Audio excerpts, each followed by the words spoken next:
Mayday 89 brought sweeping changes into union celebrations, a new route for the march, a new venue for the picnic, and a new theme of participation, a theme of community participation in the arts.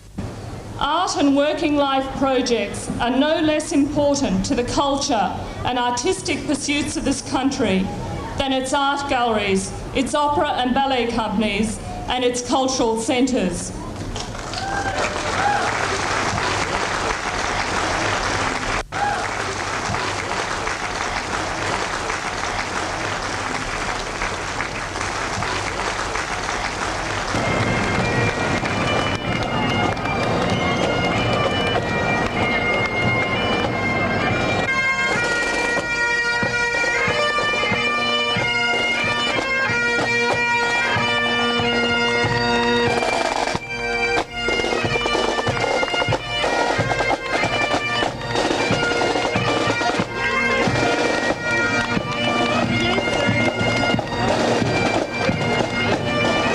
$20,000 from the Australia Council was injected into a dying Mayday to create a new life and interest in this year's celebrations.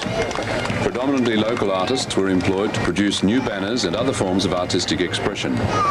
Many people from the unions chose to help the artists with their projects. This generated a unity not felt for many years. This was all brought about by a submission for a TLC arts officer. The funding came from the CCDU, and Dee Martin was engaged. She's done an absolutely wonderful job in coordinating most of the activities, and we received grants for certain arts workers and certain projects, i.e. the memorabilia project, the photographic project and the Union Yarns project. So the involvement and the diversity of the members that this has actually touched is wonderful.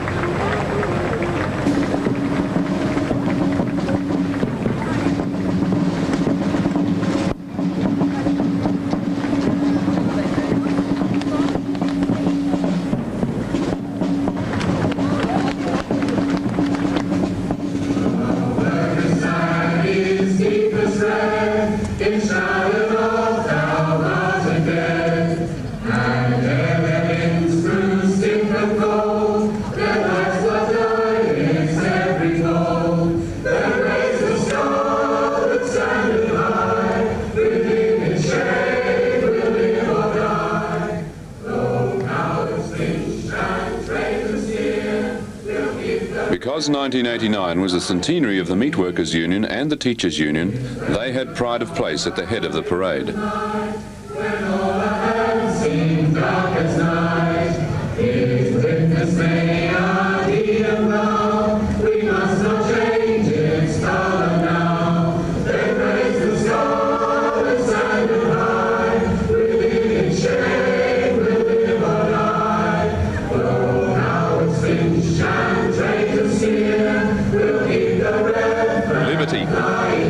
Name of warning. Did you feel your pulses beat as ye marching moved this morning all down the cheering street? It started by my going around to different unions with Mark Crocker, who is a visual artist, and drumming up business, basically, if you want to be pragmatic about it. The first thing that we had to do was sell to the unions the fact that participation in producing artwork would result in an extraordinary day, a day which, you know, had sort of far exceeded the levels of participation in the past. So the process began with our going to meetings in the union, in different unions, and saying, look, this is the plan. We've got 3 artists. We've got a visual artist who can produce material to carry in the march. We've got an oral historian who will look at bringing out stories which are steeped in the history and traditions of the union movement. We've got a photographer who can go into the workplace and who can produce an exhibition which will reflect the memories of the union movement. So we had to sell those concepts, and we sold those concepts, I mean, on the level that the issues and concerns of the union movement needed to be expressed in a creative way, and the way to increase participation in a day which was perceived as flagging by the union movement, the way to increase that participation was to do it before the day. We celebrate together the victories we have won, the strength we have in union, we celebrate in song. I was employed for for 3 months, and that was broken up into 4 to 5 weeks of research, and that going around and visiting heaps of different departments. I've been to every building in the city. Went up to Nambour, spoke to as many people as I could, asking them about what they see the union doing for them and how they want to be represented as workers, not as sort of, you know, parts of a department and stuff like that. And through that ACOA cover about 40 different departments, so that's heaps and heaps and heaps of different people.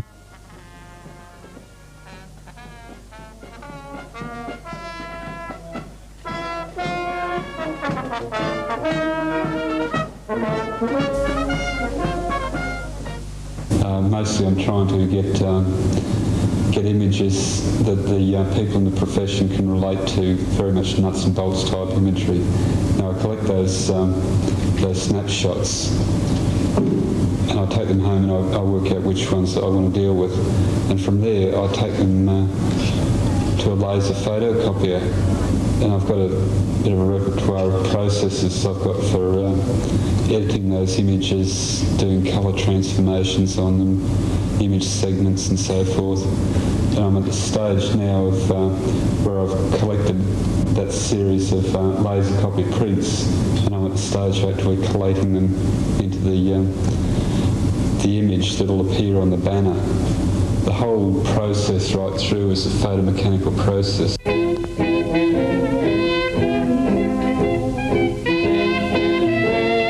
I'm actually a member of the Operative Painters and Decorators Union. I'm doing this job for Actors Equity for 3 months. It's more or less the same as, not quite, but in a way it's like them ringing up my union to get a wallpaper in to do a big job in the building. You know, it's the same basis. I'm from another union, and I expect the conditions guaranteed by my union.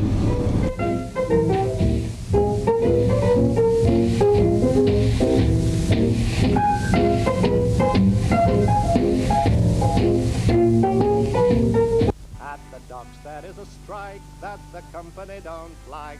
A tanner on the hour they'll have to pay.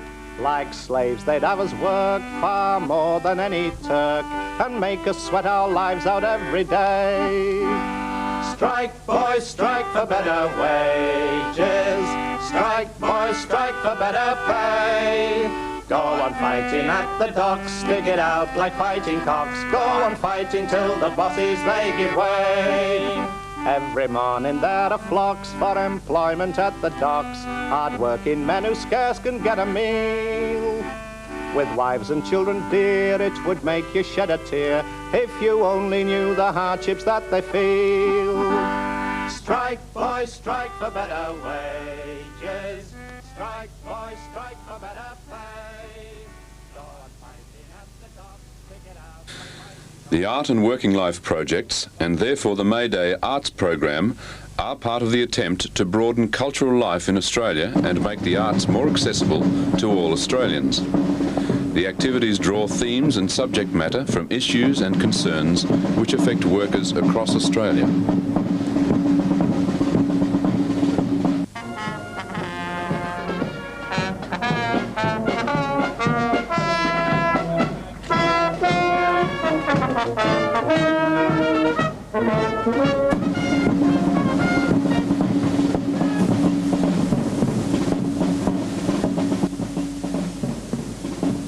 It's like a lot of community arts projects. That's the chief satisfaction that you have as an artist working with people. And a lot of people, everyone had a different sort of involvement. I think some of the groups that I really enjoyed working with a great deal were the Blind Workers Union. Going and talking to them, and everyone thought it was a bit of a silly idea at the time, but to involving blind people in making flags and processional pieces for the march. I found out when I spoke to them that they really wanted to march for the first time in 40 years. So the process that we came up with in the end for the workshops was they were going to make the images of the products they made as a two-dimensional shape in clay, trace those out so it was exactly the shape that they made, and then took it back to them the following workshops where they painted them, glued on millet for the millet brooms, and attached the poles for them to carry them above their heads in the procession. I was wanting most of the unions I worked with to involve people that they hadn't been involved before, like their membership, the families of their members. But it was this year we did screen printing of the emblem that they wanted to use for their centenary, which was a sort of reusing a common image that they already had. And that, I think, was one of the most successful things that we did, was that screen printing is a very simple way of making large flags and coming up with a very good product. And it's a very enjoyable group activity for people to print fabric. And it's that sort of team or group activity that I think that people feel a great deal of satisfaction of seeing all the flags printed at the end of the day.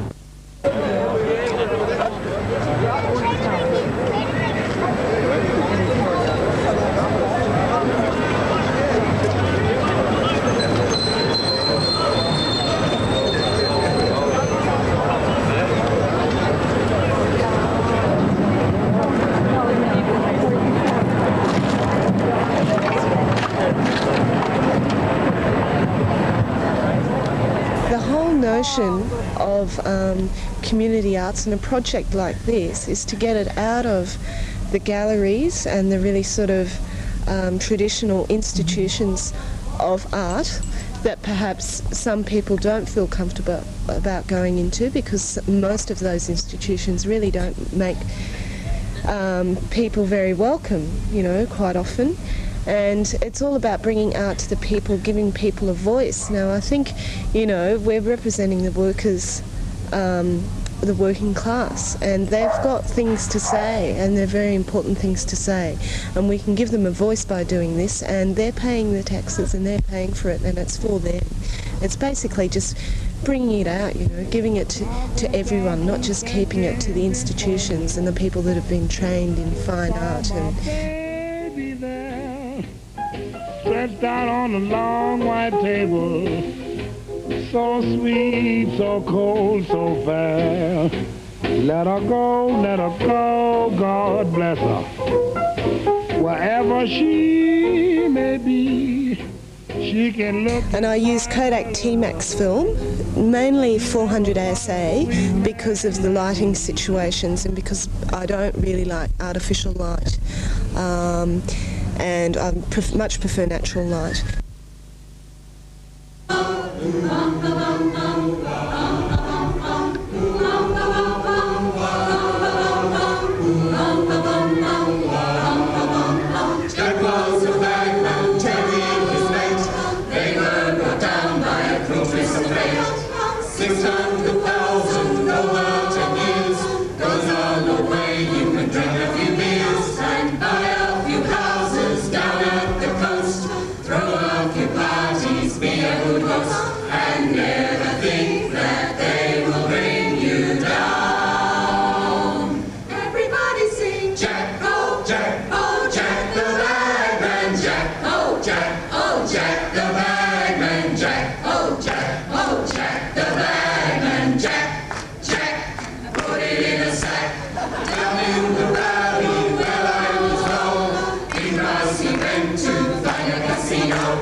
The next story I want to tell you is absolutely true. My project is an oral history. It's called Union Yarns. I'm going around talking to union members about their experiences in the workplace and as union members over the last 50 years in Queensland. So what I'm getting is a very interesting from the horse's mouth account of what's happened in Queensland industry over the last half century. I'm looking for the broadest possible cross-section of stories, so far I've been in touch with more than 30 unions, and I've got a dozen interviews already ranging from 1 to 2.5 hours in length. And we have a broad cross-section between the serious to humorous, the horrendous. I guess what struck me so far most is the extraordinary lives that ordinary people have been living in Queensland. Michael and Hands on Art designed a children's program which reflected the adults' program of participation. So instead of only sports, competitions and organised games and entertainment, a passive program, the children were encouraged to use clay, felt, foam, wire, paint and cardboard to produce things. At the end of Mayday, children had made kites, sculptures and paintings. The entertainment was maintained, but the program was dramatically extended. Hands on Art functioned as a catalyst to give the kids active, relevant activities.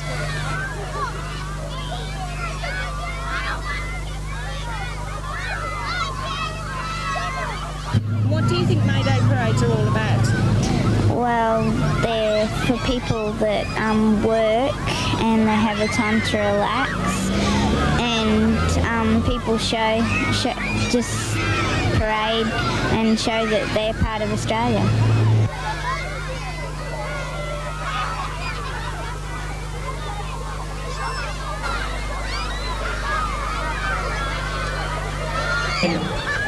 As a result of this project, workers can see, in many cases for the first time, their images of life captured and recorded for posterity.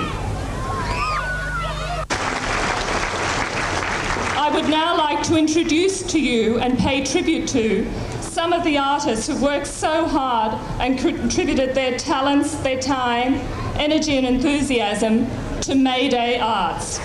Mark Crocker, Stephanie Outridge Field, Ken Wall has helped with the Actors Equity Union. Also like to introduce Sally Hart,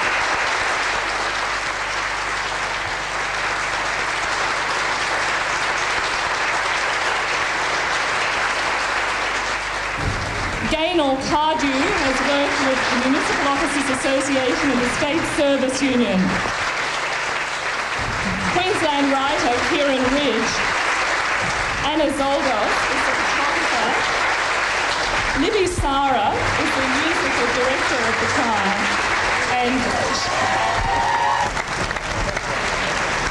Dee is, as I said before, is the Trades and Labour Council Arts Officer and is the coordinator of the Mayday project.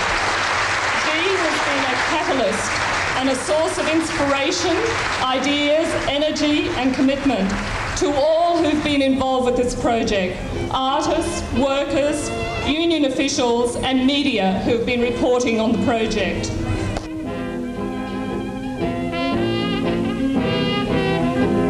Mayday 1989 was an exciting community event. It drew a positive response from unions, their members and their families. The Mayday Arts Project proved that the Mayday tradition can be regenerated into an event of wider social and cultural significance.